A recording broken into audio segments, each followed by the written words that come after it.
ഇനി പങ്കുവെക്കുന്നത് ഒരുപക്ഷെ കേരളം ഈ അടുത്ത കാലത്ത് ഇത്രയേറെ സ്നേഹിച്ചൊരു വ്യക്തിയുണ്ടോ എന്ന് ചോദിച്ചാൽ പറയാൻ മറ്റൊരു പേരുണ്ടാവില്ല. അത് വയനാട്ടിലെ ശ്രുതിയാണ്. ശ്രുതി നേരിട്ട അനുഭവങ്ങൾ നമ്മൾ അറിഞ്ഞതാണ്.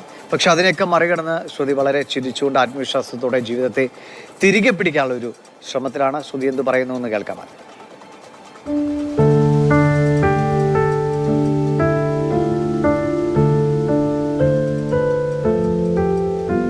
ആശുപത്രിയിൽ നിന്ന് തിരിച്ചെത്തിയത് മുതൽ കുഞ്ഞി കൂട്ടുകാർക്കൊപ്പമാണ് ശ്രുതി. കിങ്ങിണിയും തമ്പുരുവും സദാസമയം ശ്രുതിക്കൊപ്പമുണ്ട്.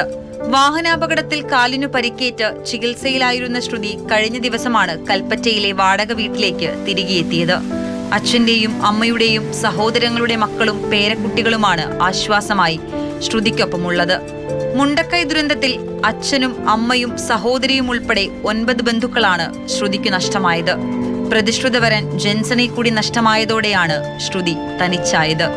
പക്ഷേ ജെൻസന്റെ സ്വപ്നങ്ങൾ യാഥാർത്ഥ്യമാക്കാനുള്ള നിശ്ചയദാർഢ്യമാണ് ഇപ്പോൾ അവളെ മുന്നോട്ട് നയിക്കുന്നത്. ഇങ്ങനെ ഇരുന്നാൽ പറ്റില്ല എന്ന് എനിക്കറിയാം.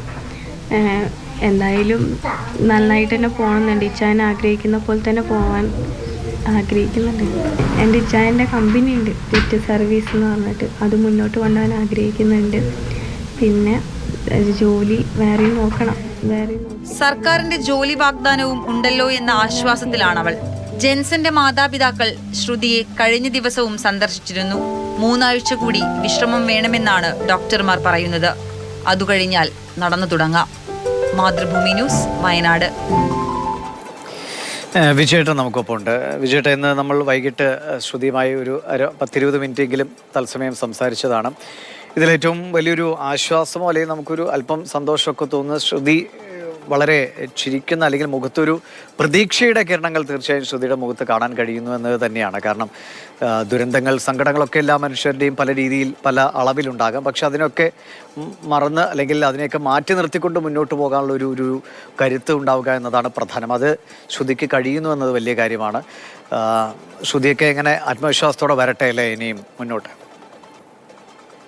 ദിവ്യഷൻ, ഏറ്റവും ചുരുക്കി നമ്മൾക്ക് ശ്രുതിയുടെ ജീവിതത്തെ പറഞ്ഞു കഴിഞ്ഞാൽ ശ്രുതി ഒരു അതിജീവനത്തിൻ്റെ ബ്രാൻഡ് അംബാസിഡറാണ് എന്ന് പറയാം. കാരണം അതിൽ കവിഞ്ഞ ഒന്നും തന്നെ നമുക്ക് ശ്രുതിയുടെ വിശേഷണം കൊണ്ട് പൂർത്തീകരിക്കാനാവില്ല, അല്ലെങ്കിൽ അതൊക്കെ ബാക്കിയെല്ലാം തന്നെ ചെറുതായി പോകും. ഏതായാലും നമുക്ക് ശ്രുതിയുടെ ജീവിതത്തിൻ്റെ ബാക്കി ഭാഗങ്ങൾ, അതായത് അവരുടെ പഴയ കാലത്തെ നമുക്ക് പൂർണ്ണമായി മറക്കാം.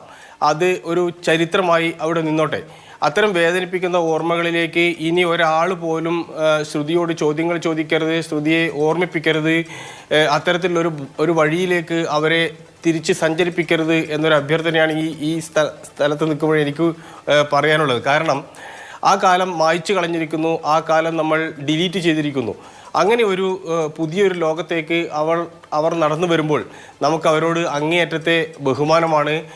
ഇത്തരത്തിൽ ഒരുപക്ഷെ നമ്മൾ ഒരു കഥയിലോ നോവലിലോ സിനിമയിലോ മറ്റോ കാണുന്നത് പോലെ നമുക്ക് ഈ കാര്യത്തെ നമുക്കിനി കാണാം. കാരണം അങ്ങനെ ഒരു പശ്ചാത്തലത്തിൽ നിന്ന് അതിനെ അതിജീവിച്ച് വരുമ്പോൾ ഏറ്റവും വലിയ സ്വീകരണം നൽകാൻ ബാധ്യതപ്പെട്ടതാണ് നമ്മൾ ഈ പറയുന്ന പൊതുസമൂഹം. അതുകൊണ്ട് തന്നെ അവർ വയനാട്ടിലെ മാത്രം ഒരാളോ, വയനാട് ജില്ലയിലെ മാത്രം ഒരാളോ, കേരളത്തിലെ മാത്രം ഒരാളോ, ഇന്ത്യയിൽ തന്നെ നിറഞ്ഞു നിൽക്കാൻ മാത്രം ശേഷിയും അനുഭവവും ഉള്ള ഒരാളായി നമുക്ക് ഇനി ശ്രുതിയെ വളർത്തിക്കൊണ്ടുവരണം, അല്ലെങ്കിൽ അവരെ ആ നിലയിലേക്ക് എത്തിക്കുകയാണ് വേണ്ടതെന്നാണ് എനിക്ക് തോന്നുന്നത്. കാരണം ബാക്കിയെല്ലാം നമുക്ക് പറയാൻ ഒരുപാട് കാര്യങ്ങൾ നേരത്തെ പറഞ്ഞതും കേട്ടതും അനുഭവപ്പെട്ടതും എല്ലാമാണ്. നമ്മൾ ഉൾപ്പെടെയുള്ള ഒരുപാട് ആൾക്കാർ അവിടെ നേരിട്ട് കണ്ടതുകൂടിയാണ്. അതുകൊണ്ടാണ് ഞാൻ ആദ്യമേ പറഞ്ഞത്, ഇനി ഇക്കാര്യങ്ങളൊന്നും വേണ്ട, അത് നമുക്കൊരു ഷിഫ്റ്റ് ഡിലീറ്റ് അടിച്ച് പൂർണ്ണമായും ഈ സിസ്റ്റത്തിൽ നിന്ന് തന്നെ മാറ്റി ആ ജീവിതത്തെ നമ്മൾ പുതിയൊരു സ്ഥലത്തേക്ക്, വളക്കൂറിലൊരു മണ്ണിലേക്ക് പറിച്ചു നട്ട് കഴിഞ്ഞിരിക്കുന്നു. അതാണ് VK സനോജും രാഹുൽ മാങ്കൂട്ടത്തിലും എല്ലാം തന്നെ നമ്മുടെ കഴിഞ്ഞ ചർച്ചയിൽ ഇക്കാര്യം പറഞ്ഞിരിക്കുന്നത്. അവരെ സഹായിക്കുന്നതിന് വേണ്ടി ഒരുപാട് ആൾക്കാർ ഇപ്പോഴും രംഗത്ത് വരുന്നുണ്ട്. അവർക്ക് മുന്നോട്ട് ജീവിതത്തിലേക്ക് വേണ്ട സാമ്പത്തിക സഹായങ്ങൾ ഉൾപ്പെടെയുള്ള കാര്യങ്ങൾ, പിന്തുണ എല്ലാം തന്നെ നൽകുന്നുണ്ട്. അതുകൊണ്ട് ഒരിക്കൽ കൂടി ഞാനിത് പറഞ്ഞ് അവസാനിപ്പിക്കുകയാണ്. ശ്രുതി എന്നുള്ളത് അതിജീവനത്തിൻ്റെ നമ്മുടെ ബ്രാൻഡ് അംബാസിഡറാണ്.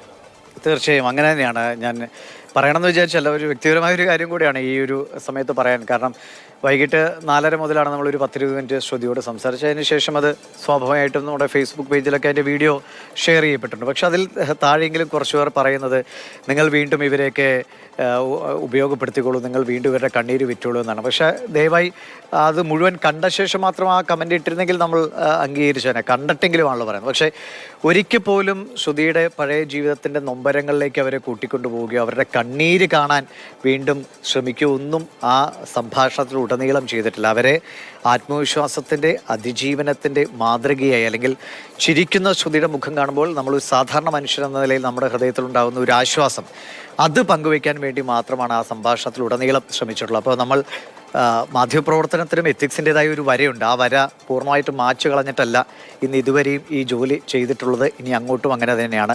ഹൃദയവേദന, സന്തോഷം, വികാരങ്ങൾ അതൊക്കെ മനസ്സിലാക്കിക്കൊണ്ട് തന്നെയാണ് നമ്മൾ ആളുകളോട് സംസാരിക്കുക. അപ്പോൾ ദയവായി ആ തെറ്റായി ധരിച്ച് കമൻ്റ് ഇട്ട പ്രേക്ഷകരോടൊന്ന് പറഞ്ഞു എന്ന് മാത്രമേ ഉള്ളൂ. ദയവായി ഇത് വേറെ രീതിയിലും എടുക്കേണ്ട. ശരി.